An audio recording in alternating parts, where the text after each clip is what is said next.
Hey team, have you ever heard somebody talking about their journey and they're like, "Oh, and I had this mentor that was so foundational to my success and it made such a big difference." And you hear him talk about this and you're like, "What?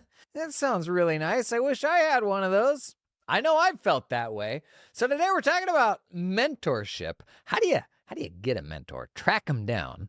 This has been a hard thing for me, but we're going to share some ideas from a recent discussion that I had with the hope of you finding somebody who can offer you some shortcuts in 2025. Come on in. Today we're talking about mentorship.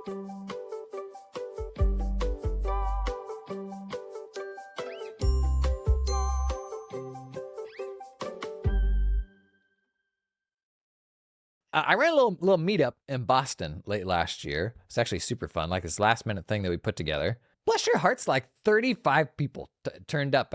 All I did was post on LinkedIn, "Hey, we're gonna do meetup in Boston in like a week." Like 35 people turned up. That is so cool. Isn't the internet wild? And a great time was had by all accounts. But one of the unexpected talking points that came up was mentorship and how to find a mentor. Because if you've never had one, like I could tell you, I got no idea. Or at least that was my thinking was, where do you even begin to find that? And that's kind of where the discussion went for folks who had found really helpful mentors before and just sharing some ideas on how to get there. Because there's always somebody ahead of you on the journey and almost always someone that could probably be helping you. But when you hear the stories, it's very much like happenstance, some connection that they had and this person just worked out to end up being a mentor. But like if you're trying to sort of manifest that, what are the things that we should be doing? And I got 7 thoughts for you, many of which came out of that discussion that at the very least ought to increase the likelihood that you could find someone who could help you. First up, number one, don't start by asking somebody if they'll mentor you. Almost always that's not the move. If it's still like a stranger danger situation where they don't really know anything about you and you don't have any context, you don't start by DMing somebody and asking them to make this commitment for you. That's just probably not going to work out. I don't know that anybody's actively getting out of bed and going, I would love to find somebody to mentor today. It's something that ought to be a little more organic. But interestingly, offering like support and being part of a community like that is actually has a lot of really positive benefits to mental health. Like it turns out giving help is a very core aspect of like people feeling fulfilled. Like it's not enough to just be given handouts all day. Actually reciprocating plays a really big role in folks' happiness and overall satisfaction. So number one, don't just like go out and start YOLO asking a bunch of people to mentor you. Even if you see a person and you're like, boy, it would be nice if they were my mentor. If you're building a relationship with them, the place to start is not asking them to be a mentor, probably. Number two, if you're thinking about, well, who would even be the right person to mentor me? If we're thinking about the professional context, and that's a very specific type of mentor. So there's all sorts of mentors we should probably have in our lives, from how to be a good father, for me. I mean, every domain of your life, from being a good human to, spiritual things to service. There's all sorts of different angles on entrepreneurship. I'm just going to talk about stuff within the accounting domain. When you're thinking about who that right person is, it's somebody that is a step or two ahead of you. It's probably not those people who are your idols, like the biggest, most impressive people out there. Let's think more humbly, because oftentimes those aren't the people who can best help you. It's the folks who are like just ahead of you on that journey. In all likelihood, as you continue to grow, they're going to continue to grow too, and will be just kind of a bit ahead of you on that. And what they're going to have to offer you is going to be more relevant to the stage that you're at. Once you get a certain point past where someone else is, it is very hard to get your mind back into that space. Like it's very hard for me to imagine right now being somebody new to the accounting profession. And so I don't know that I have tremendous advice for that type of person. You look at Logan Graff, what Logan's doing, helping people create new firms. Like Logan's 3 years removed from him launching his own firm. I've never launched my own firm. I bought a firm that was a team of about 30 at the time. And I did that because I knew enough about myself to know that I didn't want to do the technical stuff. I wanted to be in the non-client facing role. And it's a lot easier to do when you're buying a mature firm rather than rolling your own from scratch. But Logan's only a few years into that. So he's intimately aware of all of the emotions and concerns and all that you have when you're launching a new firm. Whereas I just pretend. I pretend to know what all that's about. So consider, like, where is this person on their journey relative to me? If they're still pretty close, that's probably someone that's going to be a good fit. Also, it doesn't have to be somebody that is like massively visible. For every Logan there is, for every Jason there is, there's 1,000 people who are not out there shilling their wares on social media and running a podcast and all these different things. Like, there's a whole lot of people that have a lot to offer that are not out there in the public eye. Number 3, hopefully it's somebody that's already at least kind of sort of in your network. If you don't have any connection to this person at all, that it's going to be hard to start to build that connection with them, which is just another argument for being visible and being out in the world and hanging with the folks, investing the time in being with the folks that can get you to that next thing, whatever that looks like for you. A lot of people are just chronic lurkers that don't engage for whatever reason. Maybe you think you're too busy or this or that. But that's ultimately a big old trap, to be too busy to do the things that are going to ultimately get you to be unbusy. Like that's something that just fundamentally can't happen. Otherwise, you're not ever going to like brute force your way out of that situation. But it's, yet another argument for the value of visibility. Man, in 2025, I railed on this last week on the podcast, but in 2025, your opportunities and all of that are just a product of who knows that you exist. If the only people who know you exist are those that you already work with and those who the people you already work with refer you to, can you build a business around that? Probably, especially in the accounting space. There's just such a demand for what we do. But you're playing in an itty bitty pool when opening that up to the larger world and all the people who are out there just exposes you to so many more opportunities and higher quality opportunities and lower quality opportunities, both. But until you're willing to like engage and be a part of the conversation and be out there so that people know that you exist, you're going to be a stranger. Like that person's not going to know who you are. And we all get so much inbound from stranger weirdos. Like in all reality, you're not going to stand out from those sort of anonymous outreaches, right? Number 4, don't fixate on not having anything to offer them. That's kind of the beauty of mentorship, in my opinion, is in some ways it is one-sided, but in other ways, being a mentor and having the opportunity to mentor somebody, that's also like a really rewarding gift too. To the point we talked about earlier, that's something that is tremendously rewarding for people. It's not enough to just receive. Like giving can be even more rewarding than receiving. We're just coming off of Christmas. My kids don't understand that. And they have far too many grandparents, give far too many gifts at Christmas to truly understand that the joy comes from giving. That's probably the big upside of a bunch of divorces in your family, is you just got grandparents for days. Everybody's trying to outdo each other, and you just get showered with gifts. I digress, but don't get stuck on the fact that you, like, in all likelihood, you're probably not going to have anything to offer these people. That's not how mentorship works. It doesn't have to be like that. The whole reason that they may do this to begin with is that being a mentor can be a really rewarding thing.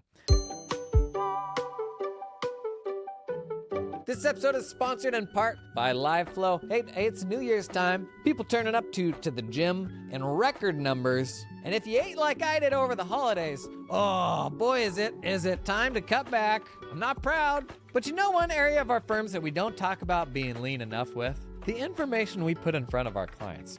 Good golly. The reports we run from our tax software, from our accounting ledgers, you actually think the clients look at that?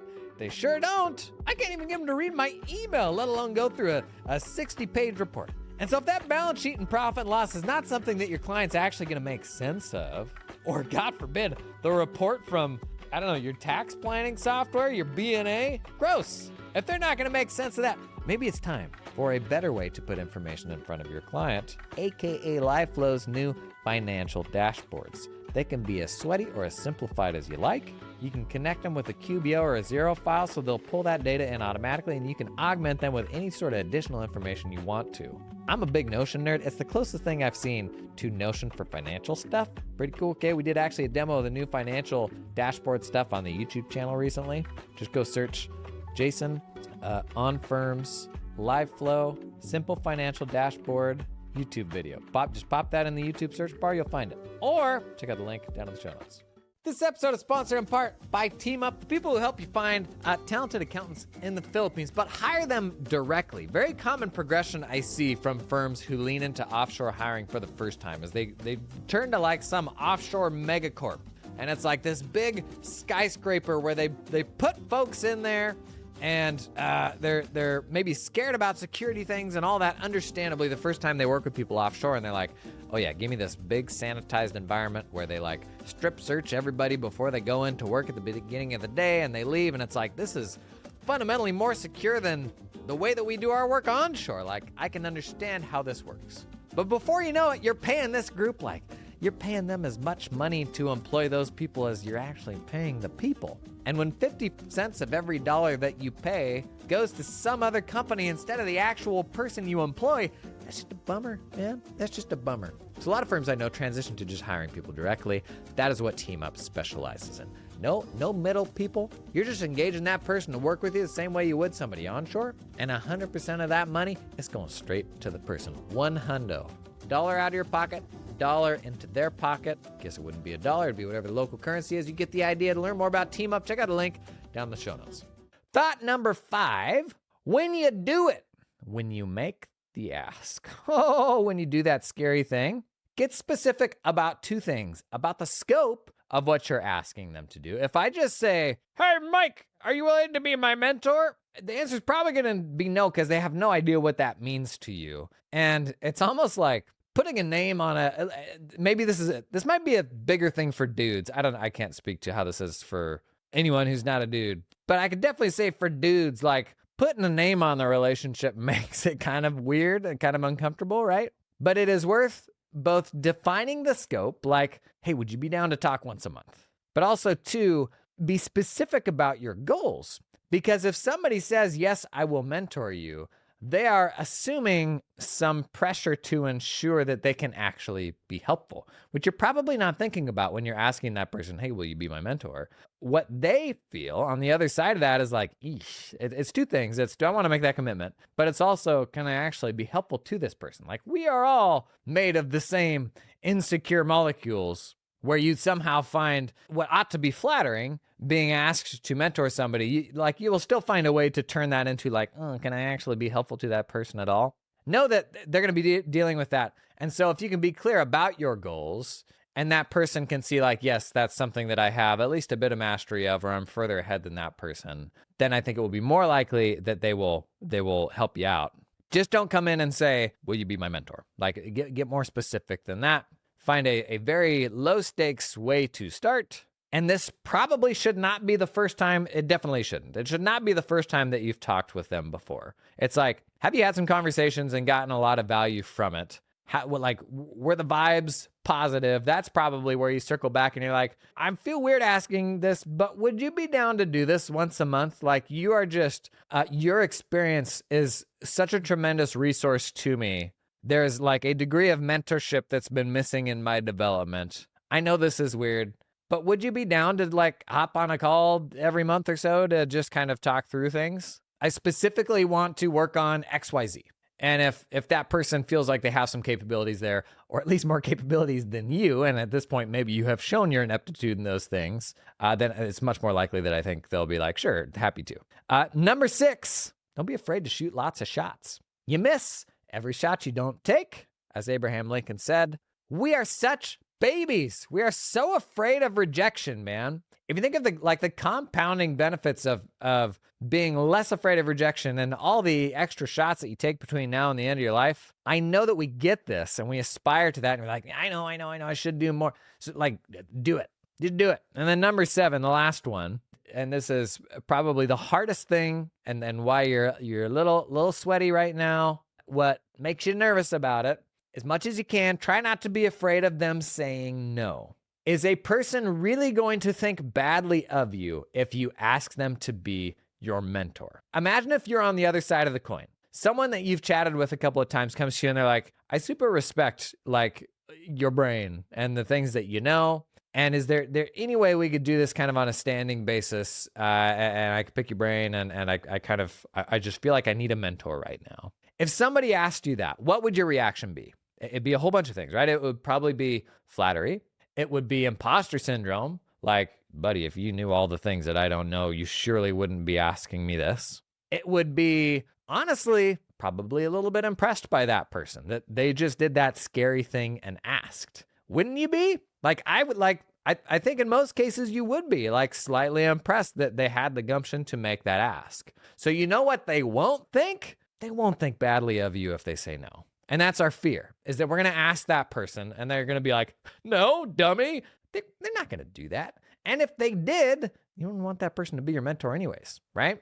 So like if the shoe's on the other foot and that person makes the ask of you and you're like, yeah, no, that's actually kind of impressive that they asked. Doesn't mean I want to do it necessarily. That's probably going to be the response of anyone who would have been a worthwhile mentor is, wow, like that actually kind of took some guts to ask. So what do we take from that? We take from that, we don't need to be afraid of them saying no. They very much, like, they may turn you down, certainly. But the risk of them thinking you are dumb, I don't know, whatever word you want to assign to it, by you asking and them saying no, like that's not something that we really need to be concerned of. Again, big prerequisite for like these points to be able to land is, are you visible? Do you exist? My gosh, everybody has something to offer the world. You really, really do. And there's so much magic in bumping up against other people that do this stuff and ironing, sharpening iron and all that, that these days, like simply by being visible and out there, you have such an advantage to other people who are not. So to recap, number one, don't like cold ask people to mentor you. Don't start with that. If you see somebody where you're like, dang, that person seems sharp, I would love to have that relationship with them. If you've never even talked with them before, do not start there. Number two, don't go after like the proverbial gods in a specific domain. Go after the person that's like 1 or 2 steps ahead of you. They're going to have the most relevant input for what you're doing.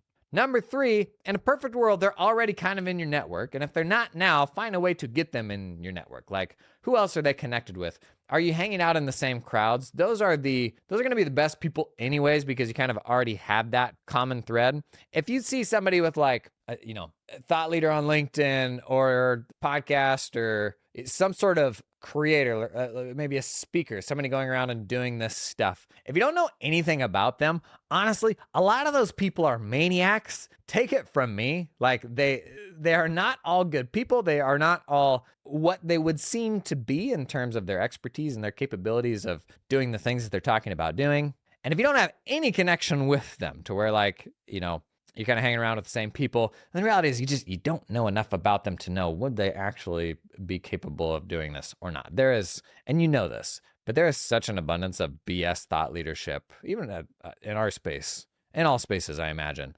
from people who are like, yeah, I know how to do this thing. And they're awful at that thing. They really are. And it's easy for me to say because I don't run an accounting firm. Okay, number 4, don't fixate on not having anything to offer them. That's not the point of mentorship. Number 5, define the scope and your goals. What is the request you're making of them? Being a mentor is very vague. And also, what are you trying to achieve? Like, what do you think they can help you with? Number 6, shoot lots of shots. Don't be afraid to go out there and talk with multiple people. You can have multiple mentors. Try to bias towards asking more rather than less, and you're greatly increasing the likelihood that you'll find a meaningful relationship there. Then number 7, don't be afraid of them saying no, because they will probably respect you more for asking. And it could even be the sort of thing where 12 months later, like it circles back around and they're like, hey, I got some more time now. Like, would this still be helpful to you? It's a scary thing, right? It's funny having kids and you see the insecurities of kids meeting other kids and walking into school and kind of their body language. And I have 3 different kids, to be clear, different kids, 3 different, not 3 of the same kids, but I have 3 different kids, and they all have very different social skills and comfort levels. And you're like, look at those little kids, they're all so different and they have their own things they're good at and things they're not good at. And you're like, dude, you're the exact same way. That never changes. Adults are the same way walking into a room. And by and large, accountants, I think this is a hard thing for us to have a comfort level doing this sort of thing, but it is so worthwhile. And you know that. So get over yourself, get out there and do it. If you've had a great mentor relationship in the past, pop a note down in the comments with like, how did you meet that person? Any tips you would share for somebody that is looking for that individual? And don't be scared to go out and do it, okay? That's it for today. Thanks for hanging.